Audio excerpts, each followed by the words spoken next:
தேசம் YouTube channel நண்பர்களுக்கு வணக்கம். நண்பர்களே, இந்தியா பாகிஸ்தானை எப்பொழுது தாக்க உள்ளது என்ற நமது இந்திய மக்கள் அனைவருமே காத்து கொண்டிருக்கின்றனர். ஏனென்றால் இதுதான் தக்க தருணம்.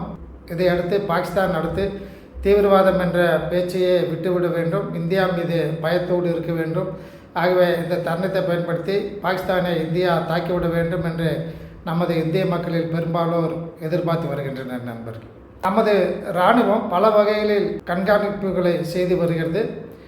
பாகிஸ்தானை 2 அல்லது 3 நாட்களுக்குள் அடித்து நொறுக்கிவிட வேண்டும் என்ற எண்ணத்தில் தனது ஆயுதங்களை முழு அளவில் பயன்படுத்த உள்ளது. நண்பர்களே, இந்தியா தனது ஆயுதங்களை தானே தயாரிக்கக்கூடிய தன்மையில் உள்ளது. ஆனால் பாகிஸ்தான் சீனாவை நம்பி அனைத்து ஆயுதங்களையுமே வாங்கி வைத்துள்ளது. இந்திய இராணுவம் மிக மிக திறமை வாய்ந்த ப்ரொஃபஷனல் ஆர்மி என்று கூறுவார்கள் என்பதற்கு. ஆனால் பாகிஸ்தான் என்ற இராணுவம் அவ்வாறு இல்லை. அது தரம் தாழ்ந்து நடக்கக்கூடிய இராணுவ வீரர்களை கொண்ட ஒரு நாடு பாகிஸ்தான்.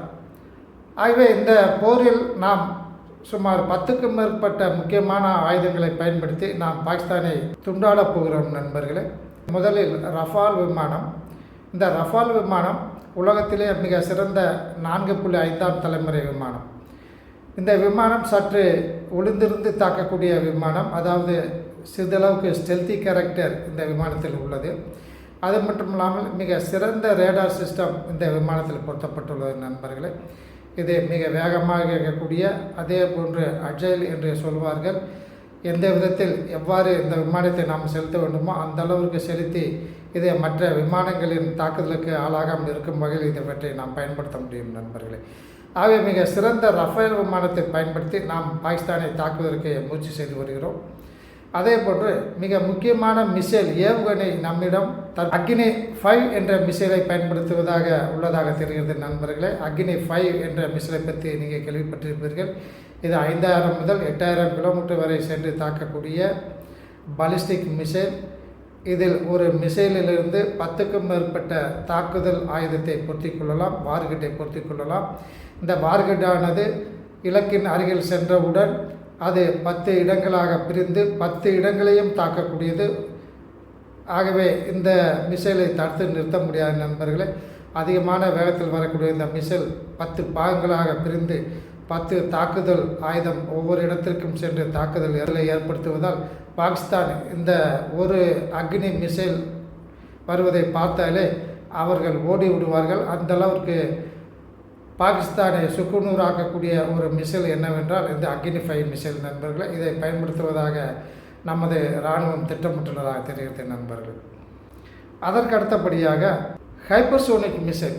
நாம் ஒரு 6 மாதத்திற்கு முன்பாக சைனா, ரஷ்யா, அமெரிக்கா ஆகிய நாடுகளுக்கு அடுத்தபடியாக 4வது நாடாக ஹைப்பர்சோனிக் மிசைல் ஒன்றினை நாம் தயாரித்து சோதனையும் செய்துவிட்டோம். ஹைப்பர்சோனிக் மிசைல் என்றால் என்ன என்பது நமது தேசம் யூடியூப் சேனல் நண்பர்களுக்கு தெரியும். அதாவது மணிக்கு மாக் 5 என்ற வேகத்தில் செல்லக்கூடியது, அதை விட கூடுதலான வேகத்தில் செல்லக்கூடியது. ஒரு மாக் என்பது 1235 கிலோமீட்டர் என்று வைத்துக்கொள்ளலாம். 5 மாக் வேகத்திற்கு மேலாக என்று சொல்லும்போது ஒரு மணிக்கு 6250 கிலோமீட்டர் வேகத்திற்கு மேலாக செல்லக்கூடிய ஒரு மிசைல். இது காற்று மண்டலத்திலேயே தரைமட்டமாகவே செல்லக்கூடிய ஒரு மிசைல். இந்த மிசைல் சுமார் 8 மாக் வேகத்தில் செல்வதாக நமது ஆராய்ச்சியாளர்கள் கண்டுபிடித்துள்ளனர். இந்த மிசைலை எந்த வகையான தடுப்பு அமைப்பும் தடுத்து நிறுத்த முடியாது. இதுவும் அதிகமான அளவில் பாகிஸ்தானை தாக்கி அழிக்கக்கூடிய வகையில் நாம் பயன்படுத்தியுள்ளோம். நண்பர்களே, அடுத்தபடியாக பிரலே மிசைல். இந்த பிரலே மிசைல் என்பது இதுவும் ஒரு குவாசி பாலிஸ்டிக் மிசைல். அதாவது பாலிஸ்டிக் மிசைல் போன்று மேலே செல்லும், பின்னர் அது கீழே வந்தவுடன் மறுபடியும் படுக்கவாட்டில் அது நேராக வேகமாக செல்லக்கூடியது. இந்த மிசைல் ஒரு ஸ்டெல்தி மிசைல் என்று கூறலாம். மிசைலில் ஏராளமான சென்சார்கள் வைக்கப்பட்டுள்ளன. இவை இலக்கினை சென்று துல்லியமாக தாக்கக்கூடியது. நண்பர்களே, இந்த மிசைலில் நாம் அணு ஆயுதத்தையும் பொருத்தி பயன்படுத்தலாம், சாதாரண ஆயுதங்களையும் பயன்படுத்த முடியும். இவை பங்கர்கள், விமானங்கள் உள்ள இடங்கள் மற்றும் முக்கியமான ஆராய்ச்சி நிலையங்கள் என அனைத்து வகையான கம்யூனிகேஷன் சிஸ்டம் என அனைத்து வகையான இலக்கிடமே தாக்கி அளிக்கக்கூடிய வகையில் இந்த பிர்லே சிஸ்டத்தை, பிர்லே என்று சொல்லக்கூடிய பிரளயம் என்று சொல்லக்கூடிய ஏவுகணையை நாம் பயன்படுத்த உள்ளோம் நண்பர்களே. அடுத்ததாக பினாக்கா மல்டிபேரல் ராக்கெட் சிஸ்டம் என்று கூறுகிறோம்.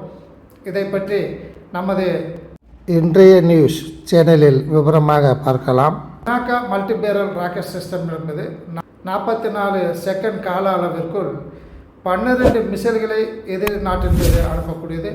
சுமார் 50 கிலோமீட்டர் தொலைவில் உள்ள எதிர்நாட்டு இராணுவ வீரர்கள் எதிர்நாட்டு பீரங்கியில் இருக்கக்கூடிய இடங்களை தாக்கி அழுக்கக்கூடியது நண்பர்களே.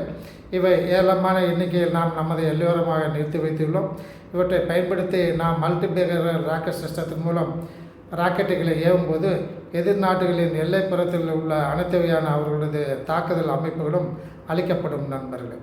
K9 வஜ்ரா ஹவுச்சர்ஸ் என்று சொல்லக்கூடிய கனரக துப்பாக்கி. இந்த K9 வஜ்ரா கனரக துப்பாக்கியானது இது குண்டுகளை ஏவக்கூடியது.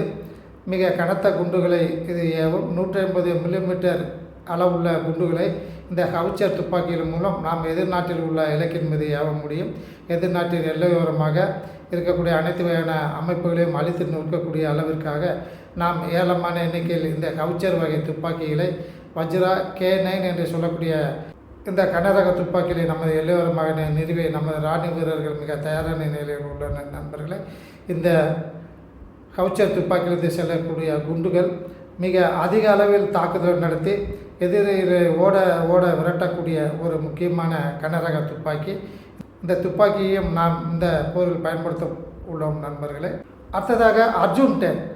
ஆகவே நமது வீரர்கள் முன்னோக்கி செல்லும்போது அவருக்கு முன்னாடியே குண்டுகளை செலுத்தி எதிரிகளை ஓட விரட்டக்கூடிய அர்ஜுன் 10 நம்மிடம் உள்ளது.